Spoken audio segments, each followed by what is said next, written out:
Malam Sangar Official.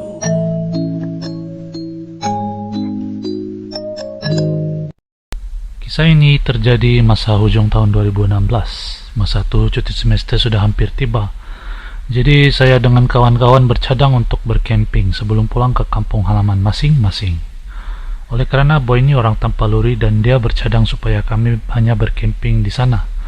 Lagi pula Tampaluri tidak begitu jauh dari college kami. Dan boy kata dia ni tempat tu memang sangat menarik dan ada sungai. Jadi kami berempat pun bersetuju untuk camping di situ.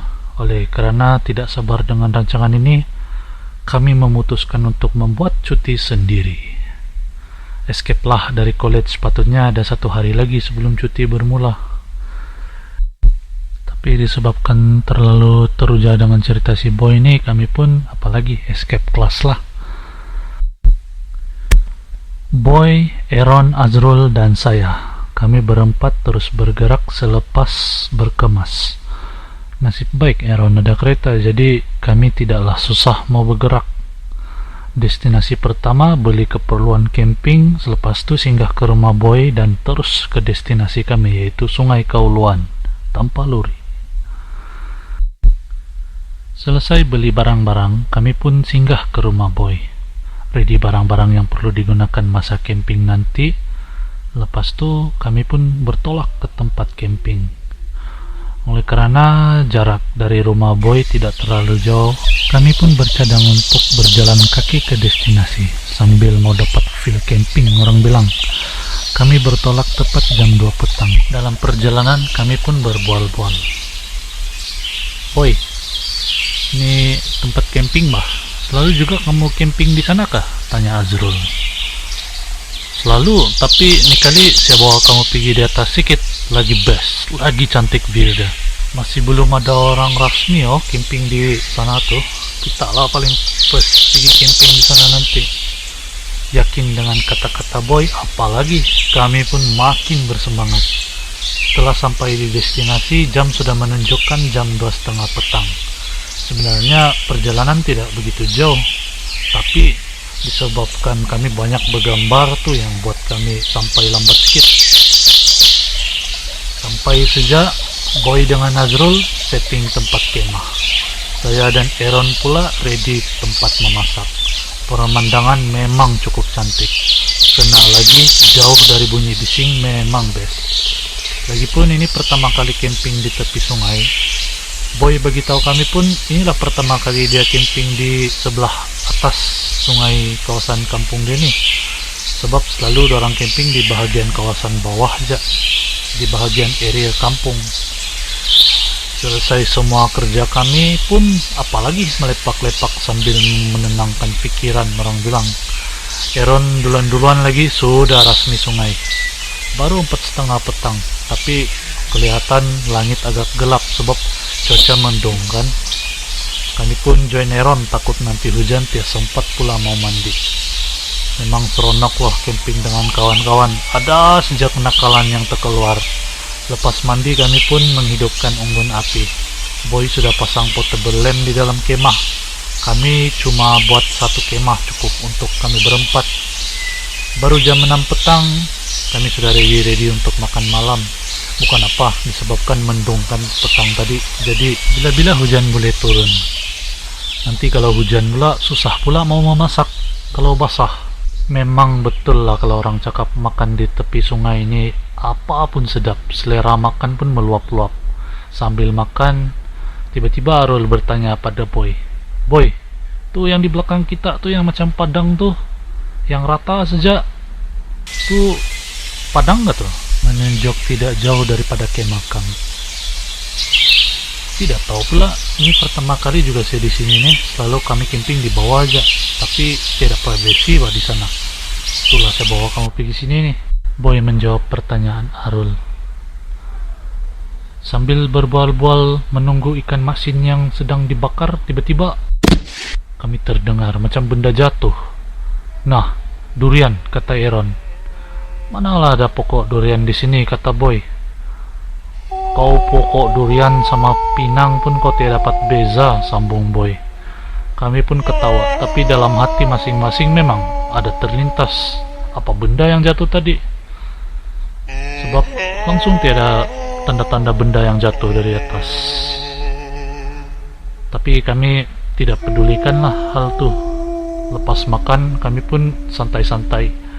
Jam 8 malam kami sudah masuk ke dalam kemah. Kami biarkan unggun api di luar. Sambil berbaring-baring dan berbual, kami terdengar lagi bunyi benda jatuh. Malah mungkin lebih besar benda yang jatuh. Wih, apa tuh? Kata Aaron. Kami berdiam. Mau pergi cek kah? Sambung Azrul. Boy yang kelihatan bingung. Ah, tidak batu, tidurlah. Besok awal lagi kita jungle trekking. Kami berdiam saja. Memang nasib tidak menyebelahi kami, karena hujan pula turun. Unggun api sudah terpadam. Nasib baik kami membawa 3 portable lamp, so tidaklah bergelap. Mata baru mau terlelap. Air pula masuk di dalam kemah. Aaron, kamu tidak buat longkang gak di tepi-tepi kem tadi? Ayah, kami terlupa, excited bah, jawab Boy. Belum sempat mereka bertekak, saya pula memberikan cadangan agar kami memindahkan kemah. Sebab takut pula kalau camping terlalu dekat dengan sungai, nanti air naik. Mau-mau kami pun hanyut di dalam sungai. Inilah akibat tiada planning yang betul. Jadi kami pun memindahkan kemah kami ke kawasan lapang di kawasan yang Azrul tunjuk petang tadi. Keadaan rata dan berumput. Nasib baik semua berjalan lancar. Setel pindah kemah, hujan yang lebat tadi pun berhenti. Tinggallah renyai-renyai. Ini hujan betul-betul ngasih main-main kita sejauh, kata Aaron. Nasib juga tadi di bawah kita sempat kasih pindah. Kalau ndak naik sudah air habis, sudah kita basah, kata Boy. Lepas tukar pakaian yang basah, kami pun bercerita-cerita di dalam kemah. Tiba-tiba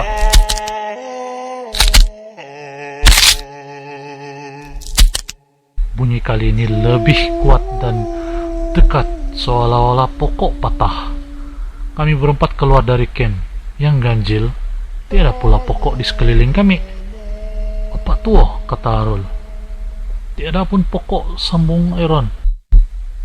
Sambil menyuluh-nyuluh, Boy menjawab, mungkin bunyi pokok tumbang. Hujan kan tadi. Jomlah masuk. 10:30 sudah nih. Saya hanya berdiam sambil menyuluh-nyuluh kalau ada apa-apa yang ganjil. Tapi langsung tiada apa-apa tanda yang benda patah di kawasan itu. Dalam hati saya memang terasa ganjil juga. Tapi saya cuma berdiam diri lah. Kami pun masuk dan bersedia untuk tidur. Sudah nyenyak-nyenyak tidur, tiba-tiba Aaron pula mengejutkan saya. Wih, kawan cah, pi kencing. Kau nih kencing jadi luar bah, jawab saya. Saya kencing tahu di sini kalau kau tiap kawan saya, jawab Aaron. Mau tidak mau terpaksa juga temankan si Aaron ini pergi buang air. Memang dari hostel lagi beginilah kayak Aaron nih. Setiap kali malam pergi tandas mesti siapa-siapa tidur dekat dia jadi mangsa. Memang malang lah tidur dekat dia, mesti jadi mangsa. Keluar dari camp, dia pun ke belakang kemah kami untuk kencing. Saya hanya menunggu di belakangnya, masih mamai-mamai. Tiba-tiba Aaron berlari ke tempat saya. Wih, masuk, katanya. Saya pun ikut panik dan masuk camp. Tapi saya tidak tahu apa yang membuatkan dia lari. Kenapa? Tanya saya. Aaron terus mengejutkan Arul dan Boy. Wih, saya rasa bukan kita aja sini nih. Tadi saya kencing, saya nampak ada mata nih dari sana belakang. Sedang merenung saya lagi tuh. Lepas itu kami pun berdiam. Aaron pula menyambung cerita dah. Sambil saya kencing-kencing tadi, tiba-tiba saya terdengar nih ada bunyi orang memanggil lagi. Mendengar cerita dari Aaron, perasaan kau saja betul. Mana ada orang lain di sini, jawab Boy. Aku terlampau penakut bakal, sambung Arul. Tidurlah, tiada betul, kata Boy. Coba menenangkan keadaan. Aaron masih tidak puas hati bila keadaan kembali sudah tenang. Jam menunjukkan baru jam 1.15. Baru kami semua hendak sambung tidur. Tiba-tiba kami semua pun terbangun lagi. Bunyi benda jatuh kali ini seolah-olah betul-betul di hadapan kemah kami. Belum sempat pun kami semua bersuara, kedengaran satu bunyi daripada belakang kemah kami. Bunyi yang sedang memanggil. Ini betul-betul jelas. Nah, apa sih bilang? Apa sih bilang? Kata Aaron. Ish, diam, kata Boy. Memang menyeramkan. Mustahil ada orang lain yang ada di kawasan ini. Tambahan pula tempat ini baru pertama kali orang camping. Jadi siapa yang ada di luar? Arul bercadang hendak keluar, tapi Boy melarang. Lebih baik kita di dalam kemah aja, kata Boy. Kami pun bersetuju. Takut juga kalau ada apa-apa. Kami tidak jadi tidur, terpaksa berjaga. Jam sudah menunjukkan jam 2 pagi. Tiba-tiba pula, tiada angin, tiada ribut. Kemah kami seperti digoncang. Mau tidak mau terpaksa kami keluar dari kemah. Bila kami tengok di luar, langsung pula tiada apa-apa. Angin pun tiada. Tengok rumput-rumput di sekeliling kami pun tidak bergoyang. Mustahil angin mampu membuat goncangan seperti tadi. Sekali lagi kami berempat terdengar bunyi orang memanggil. Sangat jelas. Aaron yang sudah panik. Marilah kita balik. Saya rasa tidak senang sudah nih. Macam mana kita mau balik malam-malam begini? Kok pun nampak jalan tadi kita macam mana kita mau pergi sini? Sudahlah gelap. Lampu kita tinggal 2 saja. Yang satu sudah basah kena air tadi, kata Boy. Arul pula menyambung, bagus kita balik besok pagi aja lah. Kami pun masuk semula ke dalam kemah. Saya memberikan cadangan untuk tidur dulu. Daripada berjaga, tidak tahu apa yang hendak dijaga. Keadaan menjadi sunyi semula. Entah dari mana, kami semua terjaga sekali lagi. Kami terdengar satu bunyi yang sangat kuat. Kali ini kami terdengar seperti ramai orang yang berada di belakang kemah. Apa yang seram? Kami coba mendengar kata-kata mereka, tapi langsung tiada bahasa yang kami faham. Lepas itu, bila kami coba untuk mendengar betul-betul, ada seperti bunyi menyanyi, berteriak, bergaduh, tapi yang ganjil, tiada satu bahasa pun yang kami faham. Aaron sudah sangat ketakutan. Dia seperti hendak lari dari kemah, tapi kami coba menenangkan dia. Memang seram bunyi yang kami dengar tuh. Seperti ada yang berteriak, ada yang menyanyi, macam berbagai bunyi yang kami dengar. Tapi di dalam hutan ini mustahil ada radio. Jam menunjukkan sudah jam 3.40. Sekali lagi, kali ini kami dikejutkan dengan bunyi panggilan.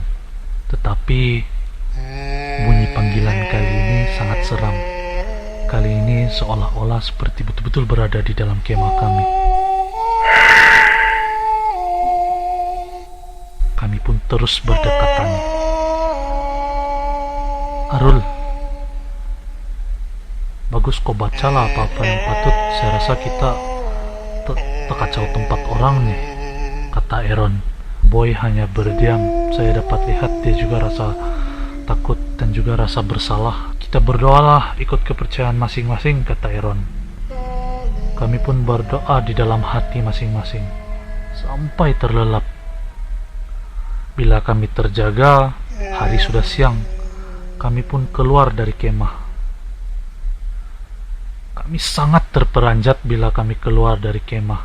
Bukan karena keindahan alam tempat itu, tetapi apa yang membuat kami terkejut ialah rupa-rupanya tempat kemah kami berada di kawasan perkuburan lama. Ada kubur yang sudah tiada tanda. Rupa-rupanya kawasan yang kelihatan seperti padang-padang ini adalah tanah perkuburan lama. Kami pun membatalkan niat untuk camping 2 hari. Kami terus mengemaskan barang dan bergerak pulang. Mungkin di antara yang mendengar tahu lokasi tempat ini, tapi biarlah, ianya tergantung di sini.